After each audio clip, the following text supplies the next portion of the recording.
Today is an exciting day.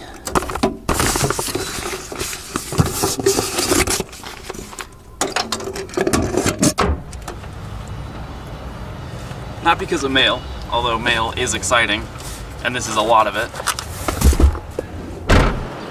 Not because of lunch, although we did fill up the stamp card, which means free bowl next time. It's not exciting because Pokemon GO is being updated to version 0.61. No wait, that is exciting. Niantic just announced on Twitter that Pokemon GO is being updated to version 0.61.0 for Android and 1 point something for iOS, but again, it's the same version. The release notes, or at least partial release notes, aren't that exciting, as always. But here's what they do tell us. Trainers, Pokemon GO is in the process of being updated to version 0.61 for Android and 1.31 for iOS. Below are some release notes and comments from our development team. Added traditional Chinese language support. Updated the Pokemon collection screen scroll bar. Various bug fixes and minor text fixes. Okay, so maybe it's not that exciting. At least not on the surface. But as always, I'm sure that there will be a little bit more hidden inside the APK, so once that starts rolling out, once the Silph Road gets their hands on it and does their data mine, I'll let you know what's going on under the hood. The bug fixes should be a pretty big deal though, because the game has been really glitchy. A lot of people haven't even been able to play on the most recent update, 59.2. So yeah, that is exciting, but there's more exciting stuff besides that.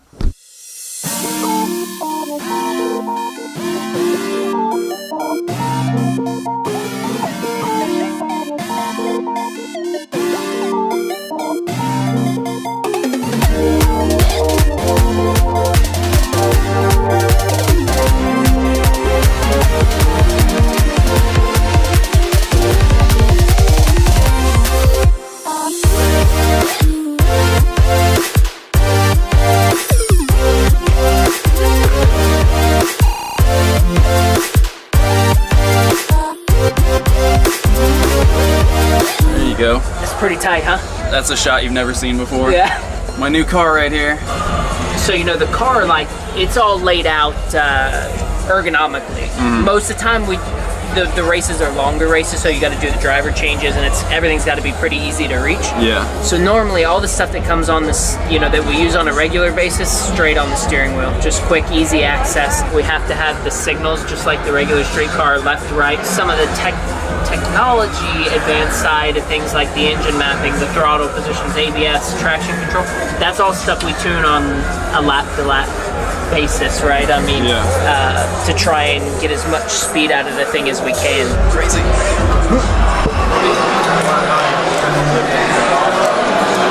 Red team against the yellow team, just fighting. Right? Yeah. I'd be sitting there, I'd work at the gym, and before I could get my guy in there, a spoofer, come in and put one in, and there's just nobody around. Yeah. I kept a spreadsheet of all the names of all the spoofers, and I turned them all in.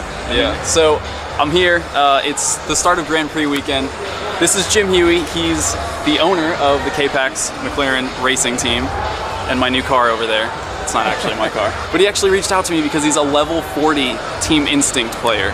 And I'm just curious, really, to learn about how you ended up playing Pokemon GO.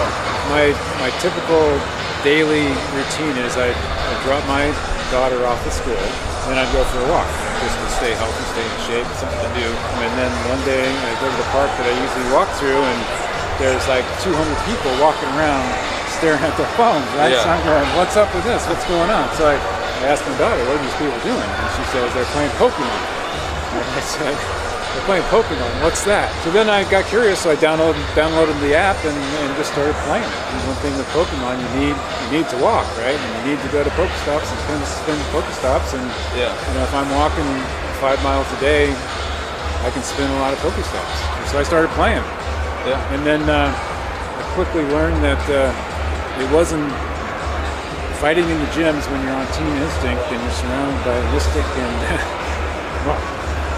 but anyway, the gyms became challenging, so I just started leveling up and working on leveling up. Yeah. And not spending so much time at the gyms battling. I just spent my time getting XP.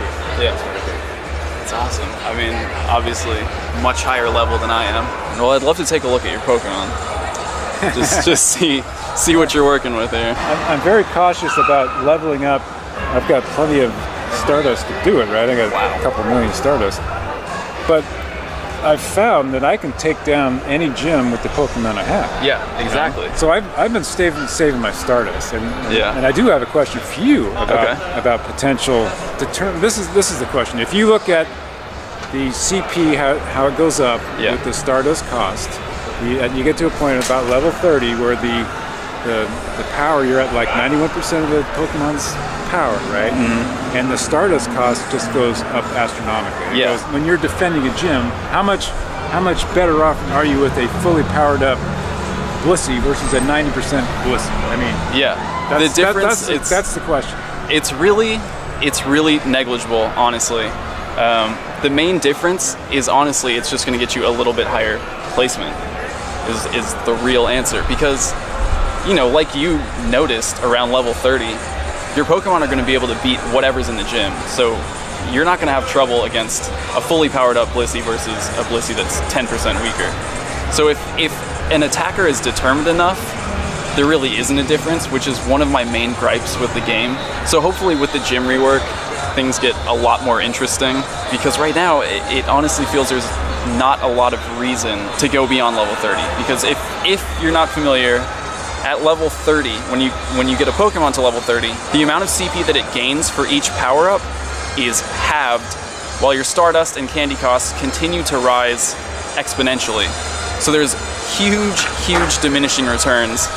And I think, I forget who did the study or did the research, but essentially the only Pokemon that are worth powering up past 30 are basically the top 5 or so in terms of CP. So now it's going to be Tyranitar, Dragonite, Rhydon, I probably wouldn't.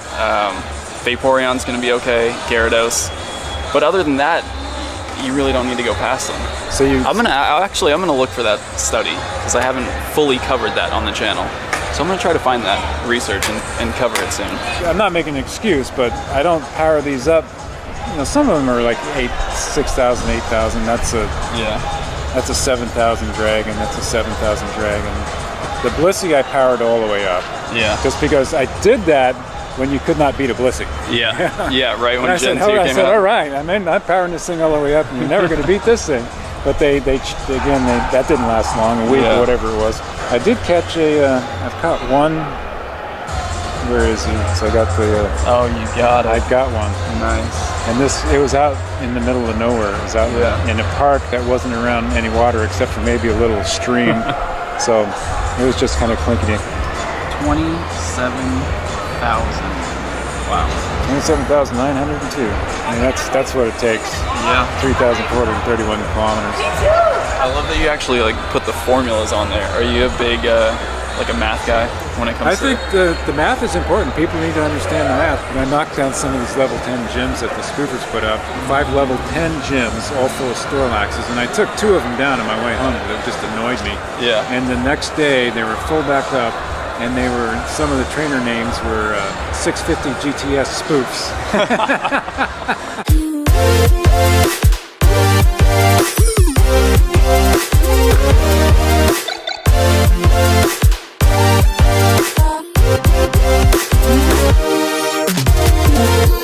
So I'm here with one of the k-pax drivers, Brian Sellers, and we're going to go back to the glory days of trainer tips, and we're going to start from the beginning. You've never played Pokemon Go? I'm a newbie, man, so you gotta talk to me like I'm a little kid. Alright, so there's me, with the hat on. These blue circles are Pokestops, so this is where you want to go to get items. All these, wow, I haven't spun a Pokestop yet today. Now our team owner was explaining a little bit about this part to me. Yeah. About how, this is basically what makes the game go around. Yep, yeah, you definitely are required to move around. So, you got City of Long Beach, and they all correspond to something. Okay. Right, it's like a real world location. The part that makes it really fun is finding the Pokemon. So you know nothing about Pokemon. I know a little bit. My brother, I'm a little bit older, but my brother was into it. Yeah. So I do know a little bit about it. Okay. Well, there's one here. I'm gonna let you take over here. So just tap on the Pokemon. That's an Ekans, and you just want to swipe to throw a Pokeball. you go. All right. But now I know the problem is I hear I might not catch it every time. Possibly, but this one should be pretty easy. All right. So is there difficulty in the different Pokemon that you catch? Yes. I see. Yeah. I see. The rarer they are, usually the better they are. They're harder to catch. And so now, fill me in because I didn't catch this. There's different ways to throw it, right? Yeah, you can throw a curveball, Yeah. which you do by like spinning the ball before you throw. And I throw it every time because you get a little bit of a bonus for it. Okay. If we walk one way or the other, I'm sure we could find some more Sure. Pokemon. Let's see what we got. Now I can see I was not complete. Oh, here we go. You got something? So if you spin the ball, you can try throwing a curveball. Do I have to spin it like this? Yeah. Oh, Spin but then it I gotta swipe. and then you gotta throw kind of to the side. Oh, to the side. Okay. Yeah. Other side. I missed it. Oh gosh, did I miss again? It looked so easy when everyone was doing it. Nope. See, Jim goes, "Oh, it's hard," and I'm like, "Really? It doesn't look that hard." Yeah. Until you do it. He made it look easy. Yep, this one's gonna struggle. Oh man. I missed again. What am I doing wrong here? Excellent. That's It only like took the me best, 20. It only took me 20 tries. It's the best possible throw you can get right there. There you go. I got my first look at it. Yeah. And you get your first look at Long Beach, kind of, huh? Behind the scenes look, anyway. First behind the scenes look, definitely. I keep saying you're a sponsor of the team now, right? I know, it's Got crazy. Stuff everywhere. How much? Do you know how much it costs? Like, everyone who has their names on the card, how much are those guys paying? So I would say, for the amount of stuff you have on the car right now is easy 50 grand worth of stuff, I would say. So a race weekend is probably about 80 grand per weekend. That's crazy. You're getting the full deal though. I'm a racing sponsor now. You're in the blue car? I'm in the blue one, yeah. Team Mystic. Yeah. That's the Team Mystic car. Yeah, so But I don't get. You didn't sponsor mine. You sponsored Alvarez, but I mean, it's the yellow. It's the Team Instinct car, and I heard yeah. that's actually the defending champion. It is the defending champ. It is the defending champ. He's and he's pretty good. So I'm gonna give it my best shot. See what we got. Yeah, right on, man. Well, good luck. Thanks, man. Appreciate it. Thanks for having me. I'm excited to be here All right, with you man. guys We're this looking weekend. forward to it. Man, it's quiet over here. There's no one over here. I mean, the whole city's blocked off for race weekend. I didn't really realize this until now. Oh, I just lost one. What? But I think the pike changed to a spinnerack nest. Ooh. Which, I mean, it's not a huge deal. We don't actually get a ton of spinnerack here, so it's okay, but I already have my Ariados.